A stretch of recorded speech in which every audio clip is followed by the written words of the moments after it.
ಕಾಲ ಎಲ್ಲೋಯ್ತಣ್ಣ, ಕಾಲ ಕೆಟ್ಟೋಯ್ತಣ್ಣ, ಏನು ತಿಳಿತಾ ಇಲ್ಲಣ್ಣ, ಏನು ಆಗೋಯ್ತಣ್ಣ. ಕಲಿಯುಗ ಕಣ್ಣಣ್ಣ, ಇದು ಕಲಿಯುಗ ಕಣ್ಣಣ್ಣ. ಯಾಕೆ ಈ ಮಾತು ಹೇಳ್ತಾ ಇದ್ದೀನಿ ಹಾಡ ಅಂದರೆ, ಎಲ್ಲೋಯ್ತ್ರಿ 19 ವರ್ಷದ ಯಾದಗಿರಿ ಲತಾ ಎಂಬ ಹುಡುಗಿ ಅಂತೆ ಮಗುವಾಗಿದೆ. ತನ್ನ ಲವರ್ ಜೊತೆ ಸಂಘ ಬೆಳೆಸಿ ಬಂದು ಇದ್ದಾಳೆ ಬೆಂಗಳೂರಲ್ಲಿ ಕೆಲಸ ಮಾಡ್ಕೊಂಡು. ಲವರ್ ಆ ಮಗು ಆ ಹುಡುಗಿಗೆ ಹುಟ್ಟಿರುತ್ತೆ.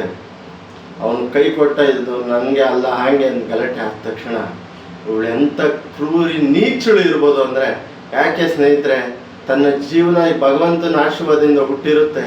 ಆದರೂ ಪ್ರಾರಬ್ಧನೋ ಏನೋ ಭಗವಂತಗೊಬ್ಬನಿಗೆ ಗೊತ್ತು. ಆದರೆ ಈ ತಾಯಿ ಮನಸ್ಸಾರು, ಈ ಹುಡುಗಿ ಮನಸ್ಸು ಹೆಂಗೆ ಬಂತು ಅನ್ನೋದು ನಾವು ಇದು ಕೇಳಬೇಕಾಗತ್ತೆ. ಮಗುನ ದೇವನಹಳ್ಳಿ ಸಮೀಪ ಯಾದಗಿರಿ ಹೆಂಗಸು ಮಗುನ ಹೊಡೆದು ಬಾತ್ರೂಮಿಂದ ಇದಿರಲ್ವ ಅದರಲ್ಲಿ ಎಳಗೂಸು ಹೊಡೆದು ಚಚ್ಚಿ ಗುಳ್ಳೆ ಎಲ್ಲ ಹೊಡೆದು ಅದರ ಬಾತ್ರೂಮ್ ಪಾಟೊಳಗೆ ಹಾಕಿದ್ದಾಳೆ. ಅಂದರೆ ಏನು ಹೇಳಬೇಕು ಸ್ನೇಹಿತರೆ, ನಾಚಿಕೆಗೇಡಿನ ಸಂಗತಿ.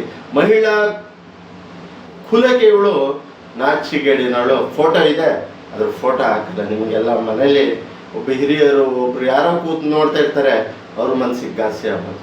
ಎಂತೆಂಥ ಮಹಿಳೆಯರು ಹುಟ್ಟಿರೋದು, ಎಂತೆಂಥ ಮಹಿಳೆಯರು ಜನಿಸದಂಥ ನಾಡು ನಮ್ಮದು, ಎಂತೆಂಥ ಸಂಸ್ಕೃತಿಯ ಬೀಡು ನಮ್ಮದು. ಆದರೆ ನೋಡಿ ಸ್ನೇಹಿತರೆ, ಇಂಥ ಕೆಲಸ ಮಾಡಿದಾಗ ಯಾವತ್ತು ಹೆಣ್ಣು ಮಕ್ಕಳು ನೀವು ನಿಮ್ಮ ಬುದ್ಧಿಯಿಂದ ಇರಿ, ಇಲ್ಲ ತಂದೆ ತಾಯಿನ ನಿಮ್ಮ ಬುದ್ಧಿ ಕೊಡಿ.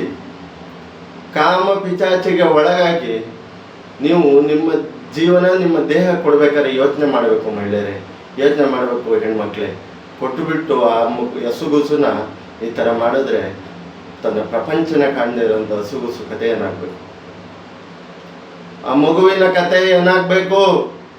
ಪ್ರಪಂಚವನ್ನೇ ಕಾಣ್ದಿರೋಂಥ ಮಗುನ ಇವತ್ತು ಪರಲೋಕಕ್ಕೆ ಕಳಿಸ್ಕೊಟ್ಟಿದ್ದಾಳೆ ಅಂದರೆ ಎಂಥ ನೀಚ ಹಿಂಸೆಗಳು ಇರ್ಬೋದು ಅಂದರೆ ಯಾದಗಿರಿ ಅವಳು ಅಲ್ಲಿ ಹೇಳಿ, ನೀವೇ ಹೇಳಿ. ನೀವು ಈ ಥರ ಯಾವುದೇ ಒಂದು ಉದ್ವೇಗಕ್ಕೋ ಯಾವುದೋ ಒಂದು ಒಡಬೇಗೋ ವಸ್ತ್ರಗೋ ಮೋಹಕ್ಕೋ ಬಲಿಯಾಗ್ತಿರಲ್ಲ. ಬಲಿಯಾಗ ಮುಂಚೆ ಸೆರಗಾಸನ ಮುಂಚೆ ಯೋಚನೆ ಮಾಡಿ. ನಿಮ್ಮ ಸರ್ವಸ್ವವನ್ನು ನೀಡುವಾಗ ನನ್ನ ಮುಂದೆ ನನ್ನ ಜೀವನಕ್ಕೆ ನನ್ನ ಬಾಳಿಗೆ ಆಗ್ತಾನ ಅಂತ ಯೋಚನೆ ಮಾಡಿ. ತಿಳಿದಂತೆ 2 ಮಾತು ಹೇಳಿದ್ದೀನಿ. ಯಾವುದು ಮಹಿಳೆಯರಿಗೆ ಅಲ್ಲ, ತಪ್ಪು ಮಾಡಿದ ಈ ಮಹಿಳೆಗೆ, ಇದೇ ತಪ್ಪು ಮಾಡಿದ ಮಹಿಳೆಗೆ ಹಿಂಗೆ ಬೈದು ಹೇಳ್ತಿರೋದು. ಹಸುಗುಸು ಏನು ಮಾಡಿದ್ರಿ?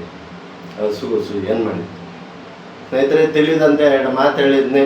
ಏನಾದರೂ ತಪ್ಪಿದ್ರು ಕ್ಷಮಿಸಿ. ಮಹಿಳೆಯರು ಹುಷಾರಾಗಿ, ಯಾವುದೇ ಒಂದು ಮೋಹಕ್ಕೆ ಬೀಳಬೇಡಿ. ಇದು ಮಾಯಾ ಪ್ರಪಂಚ, ಆಯಿತಾ? ತಿಳಿದಂತೆ 2 ಮಾತು ಹೇಳಿದ್ನಿ. ಏನಾದರೂ ತಪ್ಪಿದ್ರೆ ಕ್ಷಮಿಸಿ. ಎಲ್ಲ ನನ್ನ ಅಕ್ಕ ತಂಗಿ ನಿಮ್ಮ ಮನಸ್ಸಿಗೆ ಬೇಜಾರಾಗಿದ್ರೆ ಕ್ಷಮಿಸಿ. ನಾನು ಎಲ್ಲರಿಗೂ ಹೇಳಿಲ್ಲ, ತಪ್ಪು ಮಾಡಿದ್ದೆ ಈ ಮಹಿಳೆಗೆ ಹೇಳಿದ್ದು. ನಾನು ಈ ಮಾತು ಮುಗಿಸ್ತಾ ಇದ್ದೀನಿ. ನಿಮ್ಮ ಆಶೀರ್ವಾದ ಪ್ರೀತಿ ಸದಾ ಇರಲಿ. ದಯವಿಟ್ಟು ಕಮೆಂಟ್ ಮಾಡಿ, ಲೈಕ್ ಮಾಡಿ, ಶೇರ್ ಮಾಡಿ.